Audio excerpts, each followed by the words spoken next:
TikTok வந்து pan பண்ணிட்டாங்க. இது வந்து நீங்கள் ஃபஸ்ட்டு கேட்டோன்னே உங்களுக்கு என்ன ரியாக்ஷன் இருந்துச்சு இண்டிவிஜுவலாக உங்களுக்கு?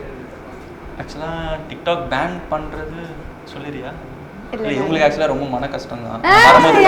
வரும்போது கூட அழுதுகிட்டே வந்தாங்க, என்னடா நடக்குது, எதுக்கு அழுதுகிட்டே வரான், சரி ஓகே வேறு ஏதோ அப்புறம் பார்த்தா டிக்டாக்கை பார்த்து அழுதுட்டு இருக்காங்க ஃபோனில். ஐயோ இதுக்கப்புறம் நம்மளால பண்ண முடியாது டிக்டாக். RIP TikTok, RIP.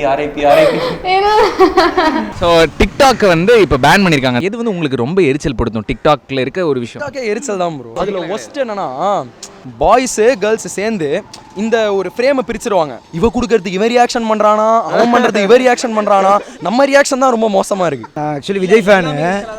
ஆலப்புறம் தமிழ்ல தான் சில இதெல்லாம் பார்த்தோம். இந்த ஹோலிலாம் தடவிட்டு பக்கொட்டி எங்க மோடிலாம் சொல்கிறாங்க.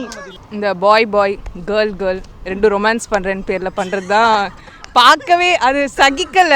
இல்லை பிகே ஸ்டார்னு ஒருத்தனா எவன் தெரியல பண்ணுறது ரொம்ப இரிட்டேட்டிங்காக இருக்கும். இந்த ரவுடி பேபியோட டிக்டாக் இருக்கு பார்த்தீங்களா, அதெல்லாம் பார்த்தாலே ஃபோனை உடச்சிடணும். மைடியர் மச்சான் அவனை செருப்பால் அடிங்க. முதல்ல எமோஷனல் டைலாக் பண்ணுற வெறுப்பேற்றுவாங்க ப்ரோ. அப்படி இப்படின்லாம் இதெல்லாம் ப்ரைவசியாக பண்ண வேண்டியது தூக்கி எல்லாருக்கும் ஓப்பனாக போட்டுட்டு மூஞ்சில் எக்ஸ்பிரஷன் இல்லாமல் பண்ணுறது, டான்ஸ் ஆடுறன்ற பேரில் என்னென்னமோ பண்ணுவாங்க. ஆனால் என்டர்டெயின்மெண்ட் இந்த சங்கத்தில் ஒரு சிலது நல்லா இருக்குங்க, ஒரு சில பேர் வேணுன்ட்டே என்டர்டெயின்மெண்ட் பண்ணுவாங்க, அது வேற கதை. கேவலமாக இருக்கும் அவங்களுக்கே தெரியும், பட் ஏதாச்சும் ஃபேமஸ் ஆகணும் அப்படின்றதுக்காக அவங்க பண்ணுவாங்க. ஸோ அது எனக்கு பிடிக்கவே இல்லை. நார்மலாக பண்ணிகிட்டு இருப்பாங்க, நார்மலாக ஆக்ட் பண்ணிகிட்டு இருப்பாங்க, திடீர்னு என்னமோ தெரியாது ரொம்ப செக்ஷுவலாக போயிடுவாங்க. That is really awkward. அது மோஸ்ட்டாக அவாய்ட் பண்ணியிருந்தா பேன் பண்ணியிருக்க தேவையில்லை. டிக்டாக் பேன் பண்ணுறது வந்து நல்ல விஷயம் தான். ஒரு side it's a good thing, because நிறைய பேர் அது ஆக்டிங்காக யூட்டிலைஸ் பண்ணிக்கிறாங்க மெயின்லி. அதனால டைரக்டர்ஸ் எல்லாரும் அது பார்த்துட்டு சரி கான்டாக்ட் பண்ணலான்னு இருப்பாங்க. மெயின்லி நிறைய பேர் இதுலேருந்து தான் வெளியில் வந்திருக்காங்க. அது மூலியமா நிறைய டேலண்ட் வந்துட்டு இருக்கு வெளியில்.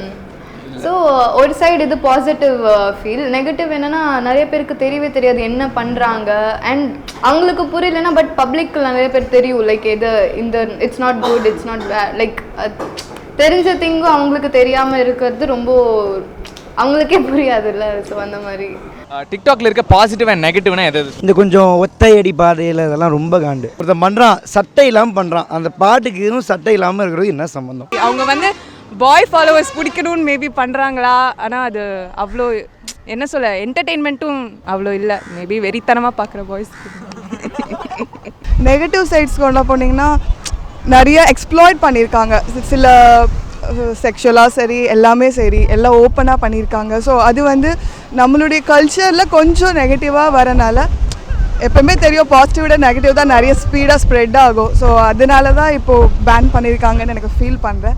பாசிட்டிவ் வந்து அது மூலியமா கொஞ்சம் எப்படி சொல்கிறது, சோஷியல் மெசேஜ் வர மாதிரிலாம் நிறையாவே இருக்குது. சில பேர் வந்து மியூசிக்கலால ஃபேம் ஆயிருக்காங்க. அவங்க வந்து ஹேசல் ஷைனி, அவங்க எங்களோட ஸ்கூல் மேட். ஸோ அவங்க வந்து அந்த ஒத்தையடி பாதையில் அந்த ஒரு மியூசிக்கலி பண்ணி ஃபேம் ஆனாங்க. அதாவது அந்த பாட்டை டேரக்ட் மியூசிக் டேரக்டர் கேட்ட கூட யாருக்கும் தெரியாது, அந்த பாட்டு ப்ளே பண்ண அந்த ஹேசல் ஷைனி பண்ணல அந்த பாட்டு தானே அப்படி தான் கேட்பாங்க. பாசிட்டிவ் இல்லைன்னு சொல்ல முடியாது, நிறைய பேரோட டேலண்ட்ஸ் வெளியே வந்திருக்கு. வீட்டிலே இருந்து சும்மா பண்ணுறவங்க இப்போ இந்த விஸ்காம் ஸ்டூடெண்ட்ஸ்க்குலாம் ஒரு சின்ன நல்ல ஹெல்ப்பாக தான் இருக்குது. பாசிட்டிவ் வந்து நிறைய பேர் டெலிவிஷன்ஸ்லாம் போயிருக்காங்க, அவங்களுடைய திறமெல்லாம் வெளில வந்திருக்கு. ஸோ அது பாசிட்டிவாக எடுக்க முடியும். பாசிட்டிவ்ஸ் அப்படின்னு பார்த்தீங்கன்னா நிறைய பேர் நிறைய திறமைகள் இருக்குது அவங்களுக்குலாம், அவங்கெல்லாம் வெளியே கொண்டு வரலாம். இப்போ நிறைய பேர் படத்துலையும் நடிக்கிறாங்க, பார்த்துருப்பீங்க. டேலண்ட்லாம் இது மூலியமா எக்ஸ்போஸ் பண்ண முடியுது அப்படி இப்படின்னு சில பேர் சொல்றாங்க இல்லையா, அதை பத்தி உங்க எக்ஸ்போஸ் தான் பண்ணுறாங்க. டேலண்ட் தெரில, அதுதான் இல்லை என்னன்னா இந்த எந்திரன் படத்தில் வர மாதிரி. ஆனால் அது இன்டிஸ்ட்ரக்டபிள் ஃபர்ஸ்ட் மியூசிக்கலின்னு இருந்தது, இப்போ டிக்டாக் மாறிச்சு. இப்போ அடுத்து லைக் ஆப்னு ஒன்று திருப்பி அதை ஆரம்பிச்சிருவாங்க. சில பேர் ஏபிகே டவுன்லோட் பண்ணி பண்ணுறாங்க. கண்டிப்பாக வந்து இன்னொரு ஆப் வந்து வர மாதிரி தான் இருக்கும். இல்லைன்னா அதான் அவங்களுக்கு வேலை. லைக் ஆப்பு ஏபிகே டவுன்லோட் பண்ணி மறுபடியும் டிக்டாக்கே பண்ணுவாங்க நிறைய பேர். முழுசாக அப்படிலாம் ஒழிச்சிட முடியாது அவ்வளோ சீக்கிரம்லாம். இது வந்து வைரஸ் மாதிரி அப்படி தான் எல்லா இடத்துலையும் பரவி இருக்குது. ஆக்சுவலாக என்னோட பர்சனல் சஜஷன் என்னென்னா, ஸ்டார்டிங்கில் டிக்டாக் பண்ணும்போது what I thought is okay easy தான், நம்மளால வந்து ஈஸியாக பெர்ஃபார்ம் பண்ணிட முடியும், கேமரா முன்னாடி போய் நின்னா ஈஸியாக பேசிடலாம், ஈஸியாக பண்ணிடலாம், ஆக்டிங் நம்மளுக்கு எக்ஸ்பிரஷன் வந்துடும் அப்படின்னு. பட் ஆனால் ஒன்ஸ் வந்துட்டு நான் இதில் வந்ததுக்கப்புறம் தான் தெரிஞ்சது TikTok is just 1% what you do in acting, அவ்வளோதான் அப்படின்ற மாதிரி. But major part of the thing வந்து என்னென்னா, கேமரா முன்னாடி நிற்கும் போது நீங்கள் வந்து டோட்டலாக எல்லா விஷயத்தையும் உங்கள் சுற்றி இருக்கும், பட் ஆனால் எந்த விஷயமும் உங்கள் மைண்டில் இருக்கக்கூடாது. Only thing is you just performing, அவ்வளோதான். இல்லை டிக்டாக்ல நான் திருப்பி ரீப்ளே பண்ணி நம்ம டயலாக் கேட்டு ஸ்லோ மூவ் ஃபாஸ்ட் மூவில் பண்ணிக்கலாம், அது ப்ராப்ளம் இல்லை. ஆனால் அங்கே ஒரே இது சொல்லும்போது அவ்வளோதான். அதே மாதிரி டைலாக் வந்து ஆப்வியஸாக வந்துட்டு அந்த கண்டென்ட் அப்ஸ் அண்ட் டவுன்ஸ் கொடுக்கணும். ஸோ டெலிவரி இருக்குது, டைலாக் டெலிவரி இருக்குது. ஸோ நிறைய விஷயம் இருக்குது. அங்கே அவங்க பேசும்போது நெக்ஸ்ட் நம்ம என்ன பேச போகிறோன்றது வந்து நமக்கு மைண்டில் இருக்கணும். பட் அதே வந்து ஃபேஸ்லேயே ரிஃப்ளெக்ட் ஆகக்கூடாது. ஸோ எல்லாமே ஒரு கேஷுவலான ஒரு விஷயமா இருக்கணும். ஸோ அது வந்து ரொம்ப டிஃப்ரென்ஸ் இருக்குது டிக்டாக்கும் இருக்கும். எனக்கும் சேர்த்து தான் சொல்கிறேன். ஆக்சுவலி எனக்கும் அந்த மைண்ட் தாட் இருந்தது, டிக்டாக் பண்ணால் ஈஸியாக ஆக்டிங் பண்ணிடலாம். பட் ஆனால் அதை மீறி நம்ம நிறைய விஷயம் கற்றுக்கணும் அப்படின்ற விஷயம் வந்து இருக்குது. இது ஃபர்ஸ்ட் மக்கள் புரிஞ்சுக்கணும். ஏன்னா நிறைய பேர் என்ன நினைச்சிட்டு இருக்காங்க, டிக்டாக் இதுதான் லைஃப் அப்படின்னு யோசிக்கிறாங்க. ஜஸ்ட் ஒரு என்டர்டைன்மெண்ட் ஆப் அவ்வளோதான். இப்போ நம்ம சும்மா இருக்கிறோம். ஸோ சும்மா இருக்கும்போது வந்துட்டு ஓகே பண்ணலாம் அப்படின்னு அவள் நம்ம அதோட க்ளோஸ் பண்ணிடணும். நம்ம ஃப்ரீயாக இருக்கும்போது அப்போ தான் ஸ்டார்ட் பண்ணோம் டிக்டாக் பண்ணது. அவ்வளோ இல்லைன்னா நார்மலி வீட்டில் இருக்கு அது நடக்கிறது தான். இதே சமயத்தில் டிக்டாக்ல வந்து கிளாமர் அப்படிங்கிற ஒரு இஷ்யூவும் வந்து ரொம்ப உள்ளார இருக்கு. அதுவும் ஒரு ரீசன் கூட சொல்லலாம். அது உண்மையாக தேவைதானா அந்த ஒரு பர்டிகுலர் டிக்டாக் அப்படிங்கிற? Actually it's not necessary at all. Main thing it's not necessary. And for likes எல்லாம் பண்ணது தேவையே இல்லை. அப்படி பார்த்து யாரும் நிறைய பேர் என்னென்னா இதுலேயே பிஸ்னஸ் பண்ணுறாங்க in TikTok mainly. I know maybe public will be knowing this. That's it. So இருக்குது லைக் கிளாமருன்ற ஒரு விஷயம் வந்துட்டு அது வந்துட்டு நம்ம என்னென்னா என்னோட பாயிண்ட் ஆஃப் வியூலேருந்து எப்படி சொல்கிறேன்னா, கிளாமருன்றது நம்ம எப்படி ப்ரொசீட் பண்ண எப்படி காட்டுறோம். லைக் நம்ம இப்போ சப்போஸ் நான் சும்மா சொல்கிறேன், நான் இப்போ மூவிஸில் காட்டும் போது வந்து சேம் கிளாமர் காட்டுறோம்.